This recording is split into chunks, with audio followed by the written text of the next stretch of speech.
ሱልጣን አብዱል ጀሊል አብዲን እንደገደሉት መረጃዎች እየወጡ ይገኛሉ። እጅግ ቁርሻቱን ምን አመጣው ነው ጥያቄው። ነው ግራ አይገባኝ እኮ የምትተፉት ምንድነው? የጠንቋይ የመተተኛ የምናምን እንደ ይዶራሪ ነገር ባናቱ ተተክሎ የጸሌ መጽሐፍ ቅዱስ ላይ የለም። ባናቱ ተተክሎ የጸሌ ያው ውሃ ውስጥ የመጀመሪያው በሚዛን ላይ ተመዝኖ ወድቋል። ቅዱሳን እኮ ራሳቸው እኛ ቅዱሳን ነን ብለው ያውቁ። በመጽሐፍ ቅዱስ ላይ በአንድ እግሩ ጸሌ የሚል የለም። ሰብስክራይብ ማድረጋችሁ እንዳትረሱ። ወዳችኋለሁ። በመግቢያ ላይ እንዳስመለከትኳችሁ ሰበርና አነጋጋሪ የሆኑ መረጃዎችን ይዤ ወደ እናንተ መጥቻለሁ። ታዲያ ከእናንተ የሚጠበቀው ሰብስክራይብ ማድረጋችሁ እንዳትረሱ። ወዳችኋለሁ። ቀዳሚ የማድረግላችሁ መረጃ እንግዲህ በአማራ ክልል የግዕዝ ቋንቋን የትምህርት ካሪኩለም ውስጥ በማስገባት ትምህርት በመጀመሩ የተነሳ ከብዙሃን ዘንድ ቅሬታ እያነሳ ይገኛል። አንዳንድ ወደ ሃይማኖትም እየተረጎሙት ግጭት ለማንሳት የሚሞክሩም አንዳንድ ግለሰቦች አሉ። ጥላቻንም እየዘሩ ያሉ ግለሰቦች አሉ። ከዛ መረጃ እንጀምር። ቁርሻቱን ምን አመጣው ነው ጥያቄው። ነው ግራ አይገባኝ እኮ የምትተፉት ምንድነው? የጠንቋይ የመተተኛ የምናምን እንደ ይዶራሪ ነገር ይደብራል። ቤተክርስቲያን አይጠየቀችም። ለምንድነው ቤተክርስቲያን የምትሰደበው? ኦርቶዶክስ አይደለም ሆነችም። ለምንድነው ኦርቶዶክስ የምትሰደበው? ስትጮቁን ኖራቸው ስንቱ ስትሉ ወጣችን ስትሉ ወጣ። እኛም የምናውቀው ነገር የለም። ያለፈው ታሪክ ውስጥ እኛ አልነበርንም። ክፉም ሆነ ደጉም ያለፈው እንዳለፈው አልፏል። የቀጠለው ደግሞ አይ ያለፈው ነው ከለሞታል ደግሞ ሌላ ደግሞ ዛሬ ደግሞ ሌሎች መሞት አለባቸው። ምንም የማይገባ ነገር ነው እና እባካችሁ ከአጀንዳ ወጥቶ ከርዕሱ ወጥቶ ጥላቻ ካለው ጥላቻ በላይ ሌላ ጥላቻ ለማምጣት መሞከር በጎ አይደለም ነው የኔ ሐሳብ።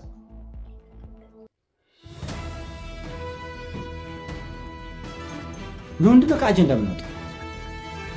ለምንድነው ያልተጻፈ የምናነብበት ምክንያቱ ምንድነው? አልተጠየቀም። ቤተክርስቲያኑ አልጠየቆችም። ተማሩልኝ ብላ እንኳን ከውጭ ያለውን ቀርቶ ከውስጥ ያለውን አልጠየቆችም፣ አላስገደደችም። አብዛኞቻችን እኔ ዙሪያ የማውቃቸው አብዛኛው ኦርቶዶክሳውያን ግዕዝ ጆሯቸው የሚቆርጣቸው የማይሰሙ ናቸው። ነገር ግን በገጠሪቱ የአገሪቱ ክፍል የአብነት ትምህርት መንፈሳዊ ትምህርት የምታስተምራቸው ወጣቶች በሚሊዮን የሚቆጠሩ ወጣቶች ጠዋትም ማታም ይህን እንዲማሩ በዚህ እንዲራቀቁ እንዲጽፉ እንዲሞራመሩ እያደረገች ነው። የተማሪ ጥረት የለባትም። ስለዚህ የተለማመጠችው ጥያቄውን አላቆረበች። ስለዚህ እባካችሁን ከርዕስ ወጥቶ ጥላቻን መስበክ ተገቢ ነገር አይደለም። የፈለገ ሰው መማር ነው፣ ያልፈለገ ሰው መተው ነው። የፈለገ ሰው መቀበል ነው፣ ያልፈለገ ሰው መተው። ዛናል ላፊ የሚያነጋግረን ነገር የለም። አረብኛ ቋንቋ ኢትዮጵያን ሞር ባወቁ ቁጥር በተለያየ እጅግ በጣም ባለጸጋ በሆኑ በከፍተኛ ስልጣኔና እድገት ላይ ባሉ አረብ ሀገሮች ላይ ሄዶ የመስራት እድል ይኖራል። በቃ ሌላ ምን ቆቅልሽ ነው የለም። በእርግጥ ግዕዝን ተምሬ ምን አገኛለሁ የሚል ሰው ጥያቄ አለው። አይ ግዕዝን ተምሬ ምንም አላገኝም ካለ መተው ነው። አይ ግዕዝን ተምሬ ምደርስባቸው የተራቀቁ የስነ መለኮት የስነ ጦፈር የስነ ሕክምና የስነ ምናምን የስነ ህንፃ ጉዳዮች አሉ ይጠቅመኛል ካል መማር ነው። አይ የሆነች አጋጣሚ ተገኝቶ በዚህ አጋጣሚ ሙስሊምን ካልሰደቡ፣ የሆነች አጋጣሚ ተገኝቶ በዚህ አጋጣሚ ኦርቶዶክስን ካልሰደቡ፣ የሆነች አጋጣሚ ተገኝቶ በዚህ አጋጣሚ ፕሮቴስታንቱን ጴንጤውን ካልሰደቡ፣ ካቶሊኩን ካልሰደቡ ምን ሰላም አለ? የግርግር ገበያ ለሌባ ይመቻል። አህያውን ፈርቶ ዳውላውን አይነት አምባጓሮች ይዶራል። አንዳንዱ ግጥም ሁሉ፣ አንዳንዱ ድርሰት ሁሉ፣ አንዳንዱ ድራማ ሁሉ ሞክሯል እና ይህ ሁሉ ማንም አልጠየቀም። እና አምባጓሮ ለምን እንደተፈለገም እንካ ሰላምታ ለምን እንደተፈለገም ንትርኩ ለምን እንደተፈለገም አልገባኝም። ተገቢነት ያለው አልመስለኝም እና ብናርማቸው ጥሩ ነው። ያለው ግን ከበቂ በላይ ችግሮች አሉ። ኢትዮጵያን ወጣቶች ቲክቶክ ላይ ጎግል ላይ የዝሙት ቪዲዮችን ጎግል አድርገው በሚሊዮን እያዩ ያሉ ሰዎች ቋንቋ መማር በጣም ይጎዳናል ብለው ጸያፉን ነገር ወደኋላ ያላለን ቋንቋ መማር ውርደት ነው ካለን ችግር የለም። አለመፈለግ እኮ አንድ ነገር። አይ አማርኛ አልፈልግም ያለ ሰው መብቱ ነው በነገራችን ላይ። ስለዚህ አማርኛውን ትቼ ወደ እንግሊዘኛ ብዙ አሁን ኢትዮጵያ ውስጥ የግል ትምህርት ቤት ውስጥ እኮ አማርኛውን ወደ መተው እንግሊዘኛውን ወደ መያዝ አይነት ነገር ውስጥ ገብታ ኃጢአት አይደለም በደል አይደለም። ብትማር ጥሩ ነው። ነገር ግን እያስተማሩህም ቢሆን አይ አማርኛውን ቀነስ እንግሊዘኛውን በርታ ካ መብቱ ነው። ፈረንሳይኛውን በርታ እንግሊዘኛውን ለቀቅ፣ ወይ ደግሞ ፖርቹጋልኛውን በርታ እንግሊዘኛውን ለቀቅ መብቱ ነው። ስለዚህ ሰዎች የፈለጉትን የመማር መብት አላቸው። በፈለጉት አቅጣጫ መሄድ መብት አላቸው። የአማራ ክልል ትምህርት ቢሮ ከ3ኛ ክፍል ጀምሮ የግዕዝ ቋንቋ በመደበኛነት እንዲሰጥ መወሰኑን ተከትሎ ጉዳዩ መነጋገሪያ ሆኗል። ያ ውሸታቸው እንዳይጋለጥባቸው ተረባርበው ወይም ቪዲዮ ሊያስወርዱት ስለሚችሉ እናንተ ደግሞ ቪዲዮ ላይክ፣ ኮሜንት ሴክሽን ላይ ግዕዝ ለኢትዮጵያ ያላችሁ የጻፋችሁ በደንብ ኮፒ ሊንክ ያደረጋችሁ አዳምጡኝ። የመደመር ምልክት ካለ እሱንም መጫን አትርሱ። ባለፈው ዓመት አማራ ክልል ግዕዝን ፓይለትሊ የሞከረው እንደነበረ አንዳንድ ትምህርት ቤቶች ላይ መረጃው ያላችሁ ሰዎች ታውቃላችሁ። ዘንድሮ ደግሞ ሙሉ ለሙሉ በኤሌመንተሪ ግዕዝን መማር እንዲችሉ ተማሪዎች እድሉን ፈጥሮ እንዲማሩ ውሳኔ አስተላልፎ ነበርና ደሴና በኮምቦልቻ የሚገኙ አንዳንድ ደግሞ ይህን ተቃውመው ሐሳቡን የመቃወሚያ ደብዳቤ ለክልሉ መንግስትም ጽፈው ነበርና በጣም በሚያስቅ ሁኔታ ማህበራዊ ሚዲያ ላይ በጣም ሲዘዋወር ያዩዋቸውን አስገራሚ ጉዳዮች ላሳያችሁ። የመጀመሪያ ይሄ የኔታ ያሬድ መጽሐፍ ማለት ነው። ይሄንን የአማራ ክልል ለተማሪዎች ለማስተማር ያዘጋጀው መጽሐፍ ነው ብለው ሰውን ያታልላሉ። እንደገና ደግሞ በጣም በሚያስገርም ሁኔታ የሰንበት ትምህርት ቤቶች አንድነት ለተማሪዎች መማር ያዘጋጀውን መሰረተ ግዕዝ መጽሐፍን እያወጡ ለካሪኩለም ተቀርጾ የተዘጋጀው ይሄ ነው በማለትም ያሳያሉ። አልፎ ተርፎ ደግሞ በጣም የሚያስቀው ግዕዝ ትምህርት እንዲጀመር የተደረገበት ዋነኛው ምክንያት ለደብተራዎች የስራ ዕድልን ለመፍጠር ነው የሚል በጣም ተልካሻ ሐሳብን አንስተዋል። ውሃ የሚያነሳ መቋሚያ እንኳን ይዛችሁ ብትመጡ ጥሩ ነው። እኛ ግን ልጆቻችንን ግዕዝ እናስተምራለን። እየተመለከተን እንዳለው ከሆነ ደግሞ አንዳንድ ጽንፈኛ የሆኑ አክራሪ እምነት የሚያራምዱ ጉዳዩን ወደ ሌላ ነገር ወዳልተፈለገበት እና ወደ ጥላቻ በመውሰድ ይገኛሉ። ቤተክርስቲያንንም በግልጽ እየተሳደቡ ይገኛሉ። ከዚህ አይነት ነገር መቆጠብ አለባቸው። ለዚህም ደግሞ የቤተክርስቲያን አካላት ምላሽ መስጠት አለባቸው። እነዚህ ግለሰቦች አፋቸውን እንዲይዙና ይህንን ነገር በጎ ነገር እንዲወስዱ ማስረዳት አለባቸው፣ መከላከልም አለባቸው ብዬ አስባለሁ። እስኪ እናንተም ሀሳብ አስተያየታችሁን ኮሜንት ላይ አስቀምጡልኝ። ወደማያሳዝነው ወደ ሀዘን ወደ ሆነው መረጃ ሶስታችሁ ደግሞ አንድ በቦሌ አራብሳ የሚያሳዝን ሀዘን ተፈጽሟል። ወደዛ ልውሰዳችሁ። ለ25 ሺህ ብር ብለው ህፃን አብዱል ጀሊል አብዲን እንደገደሉት መረጃዎች እየወጡ ይገኛሉ። እጅግ በጣም በሚያሳዝን ሁኔታ ከሰሞኑን በተለያዩ ማህበራዊ ትስስር ገጾች ላይ ስንመለከት እንደነበረው የ7 ዓመቱ ህፃን አብዱል ጀሊል መገደሉ እንዲሁም ደግሞ በቤታቸው አቅራቢያ ወንዝ ላይ አንገቱ ተቀስቶ ተጥሎ መገኘቱን መረጃዎችን እየተመለከትን ነበር። ነገር ግን አሁን በዚህ ሰዓት ላይ አዲስ መረጃዎች እየወጡ ይገኛሉ። በአጋቾች ታግቶ እንደነበረና እናታቸው ጋር ደውሎም በ50 ሺህ ብር እንድታስገባ እንደጠየቋት እንዲሁም ደግሞ እናትየው ልጇን ለማስፈታት 25 ሺህ ብር እንዳስገባችላቸው ለቀዋለን የሚሉ መረጃዎችን ሰጥቷት እንደነበረና ስትጠባበቅ ልጁን ሳይለቁት በቅርብ የወንዝ ዳርቻ ላይ እንግዲህ ጥለውት እንደተገኘ ተሰምቷል ማለት ነው። እጅግ በጣም በሚያሳዝን ሁኔታ ጎረቤቶች እንዲሁም ደግሞ የቅርብ ቤተሰቦች እየተናገሩት እንዳለው ከሆነ ምናልባት አብዱል ጀሊል አጋቾችን ወይም ደግሞ እሱ ላይ እንደዚህ አይነት ነገር የፈጸሙትን ሰዎች ሊያውቁት ይችላሉ፣ እሱ ሊያውቃቸው ይችላል ተብሎ ይገመታል እያሉ አንዳንድ መረጃዎችን እያወጡ ነው የሚገኙ። የተረጋገጠ እንዲሁም ደግሞ ግልጽ የሆነ ነገር ባይወጣም ፖሊስ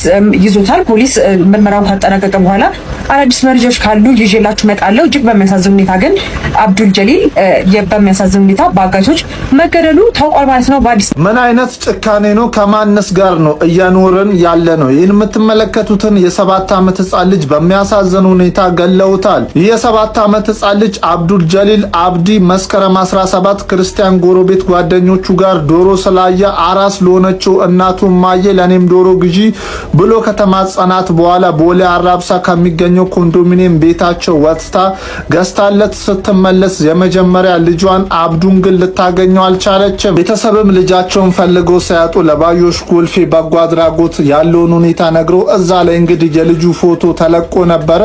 ዛሬ ግን የመገኘቱን በስርዓት በተስፋ እየተጠበቀ በሚያስደነግጥ ልብ በሚሰበር ሁኔታ ይህ ምስኪን ህፃን ብዙ ያዩበትን ልጃቸውን አንገቱን ቀጭተው ገድለው ቤታቸው ፊት ለፊት የሚገኝ ወንዝ ዳር ጥለውት ተገኝቷል።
በጣም የሚያሳዝንና ልብ ሰባሪ መረጃ ነው።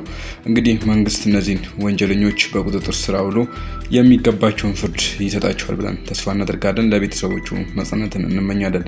ወደ ሌላ መረጃ ሶስታችሁ ደግሞ እንግዲህ ዮናስ ዮኒማኛ በቤተክርስቲያን ላይ አሁንም አፉን መክፈቱን አልተወም። በቅዱሳን ላይ በሰማዕታት ላይ አሁንም የማይገቡ ቃላቶችን ሲናገር ሰንብቷል። ለዚህ ደግሞ ሊቃውንት የቤተክርስቲያን ሊቃውንት ምላሽ ሰጥተዋል። ወደዛ ወስዳችኋለሁ። እስከ መጨረሻው ድረስ ተከታተሉ። በመጽሐፍ ቅዱስ ላይ በአንድ እግሩ ጸለየ የሚል የለም። በኦርቶዶክስ መጽሐፍ ላይ ግን በአንድ እግሩ የጸለየ አቡነ ተክልዬ አሉ። በአናቱ ተተክሎ የጸለየ መጽሐፍ ቅዱስ ላይ የለም። ባናቱ ተተክሎ እየጸለየ ያውም ውሃ ውስጥ መሬት ላይ አይደለም። መሬት ላይ ቀላል ናት። መሬት ላይ ግን አክሮባቲስት ነበሩ ወይ ነው የኔ ጥያቄ።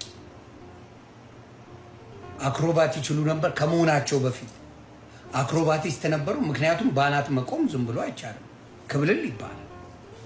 ስለዚህ ከዚህ በፊት ጂምናስቲክ ይሰሩ ነበረ። 4 ኪሎ ምናምን ነገር ጂምናስቲክ ነበረ። ምን ነበረ? አክሮባቲስት ነበሩ። ለማወቅ እኮ ነው፣ ለማወቅ አክሮባቲስት ነበሩ። ባናቱ 9 ዓመት የቆመ ምንም ሳይወርድ እኮ ነው፣ ሳይበላ ሳይጠጣ፣ ምንም ምግብ መብላት የለም መጠጣት የለም። ባናቱ ተተክሎ 9 ዓመት ያለ ምግብ ያለ ውሃ የኖረ ሰውዬ ትለያለ። በአንድ እግር አቡነ ተክልዬ በአንድ እግራቸው 7 ዓመት ጸልየው ክንፍ አወጡ የሚባልም ሙድ አለ። የመጽሐፍ ቅዱሳዊ ሀሳብ ስንነሳ 3 ደቂቅ ከእሳቱ ውስጥ ሲገቡ እሳቱ ግን አላቃጠላቸውም። 3 ደቂቅን ግን አስረው የጣሉ ሰዎች በእሳቱ ተቃጥለዋል። የምጣዱ ሳለ የምኑ ተንጣጣ ይላሉ እናቶቻችን። ውስጥ ያሉ 3 ደቂቅ አይደለም አካላቸው መበላቱ ይቅርና ከልብሳቸው እንኳን ወይ ተረክበ ጤና እሳት ነው የታሽታ እንኳን ከልብሳቸው አልተገኘም ነው የሚሉት። ስለዚህ አንተ እንዳልከው 3 ደቂቅ የእሳትን ባህሪ ልምምድ አድርገው ነበር ቀድሞ ማለት ነው። እሳቱን አያቃጥልም እንዳትል ውጭ ያሉትን ሰዎች አቃጥሎ አይተሃል። 3 ደቂቅ የእሳት ልምምድ አላደረጉም። እግዚአብሔር አምላካችን እሳቱን በእሳት ስላጠፈላቸው ወይንም ስላቀዘቀዘላቸው በእሳቱ መካከል እየተመላለሱ እግዚአብሔርን አመስግነውታል። የእሳቱን ባህሪ የቅዱሳኑ ቅድስና አስሮታል። ልክ ዳንኤል ለተራዋ አናብስት በተጣለ ጊዜ የዳንኤል ቅድስና አናብስቱን አንደበታቸውን እንደዘጋለት ሁሉ ይሄ ለሁሉ የሚሰጥ አይደለም። ቅዱሳኑ እግዚአብሔርን ሲከተሉ ከእግዚአብሔር ዘንድ የሚያገኙት ልዩ ተአምር ነው። ተአምር የሚባለውም ይሄ ነው። ገርል ያልነው ስለዚህ አይደለም። ስለዚህ ከሰው አይምሮ በላይ የሆነ ሁሉ ምን ይባላል? ተአምር ይባላል። ስለዚህ ምንም የሚደንቅና የሚያስደነግጥ ነገር አይደለም። በዚህ ዙሪያ አንድም ክርስቲያናዊ የኦርቶዶክስ ተዋሕዶ ሃይማኖት ልጅ ተናደው ምናምን የምትሉት አንድም የተናደደ ሰው የለም። ግን ለክህደታችሁ እንደው ልቡና ሰጥቷችሁ ብትመለሱ መልሱን ለመስጠት ነው እንጂ በዚህ ሐሳብ እንደ ኢምንትም አናየው። በእኛ በኩል ወዘልፈ ንጸውር ሞቶ ለክርስቶስ አይልም ጳውሎስ። ዘወትር የክርስቶስን መከራውን እንሸከማለን። በባህር ቆሞ መጸለይ ምንን ያመለክታል? ክርስቶስ አምላካችን ገዳመ ቆሮንቶስ ገብቶ 40 መዓልት 40 ሌሊት ከቆመ ሳይቀመጥ ከዘረጋ ሳያጥፍ ምንም እህሏ ሳይቀምስ አልጾምም። ይህን ያደረገ ክርስቶስ አምላካችን ተማሃሩ ምኔ ከኔ ተማሩ ብሎ አብነቱን አልተወልንም። ሀደገ ለነ ማይተቦ ከመንትሉ ንህን አሰረ ዚአሁ የሱን ፈለጋ እንከተል ዘንድ ምልክቱን አሰሩን አስቀመጠልን ብሎ ጴጥሮስ አስቀምጦታል። ስለዚህ ቅዱሳን አባቶቻችን እንደናንተ ያሉት ሆዳቸው አምላካቸው ሆዳቸው የሆነባቸው አይደለም 7 ዓመት እህል ሳይቀምሱ መጾም አይደለም 9 ዓመት እህል ሳይበሉ መጾም ይቅርና እስከ 4 ሰዓት መጾም ለአንተን ያስጨንቃል። የመጾም አቅሙ ስለሌላቸው የጾም ህይወት ያላቸው መንቀፍ እንግዲህ ሰው በተሰጠው አይምሮ አመራምሮ እውነት ከየት እንዳለ የሚያውቀውና የሚደርስበት ነው ማለት ነው። ለነገሩ አይደንቅም። በራዕየ ዮሐንስ ምዕራፍ 13 ቁጥር 5 ላይ እንዲህ የሚል ቃል አለ። ከሰማይ የወደቀው ዘንዶ ታላላቅ ነገር የሚናገርበትንና የስድብ ቃል የሚናገርበት አፍ ተሰጠው ይላል። ዘንዶው እነዚህን ሰዎች መሳሪያ አድርጎ ጎርፉን እያጎረፈ ክደቱን እየዘራ እናየዋለን። እነዚህን ሰዎች የምናያቸው ቅድስና ህይወትን መኖር ሲያቀታቸው ቅዱሳኑን መንቀፍ፣ ጾምን ጾሞ መኖር ሲያቀታቸው ጾምን መንቀፍ ልማዳቸውም ስራቸውም። ምክንያቱም በእነሱ ቤት የሚወራ ታሪክ ያለው ቅዱስ የላቸው። ታሪክ ያላት ቅዱሳን ያሏት ይቺ ቤተክርስቲያን ናት።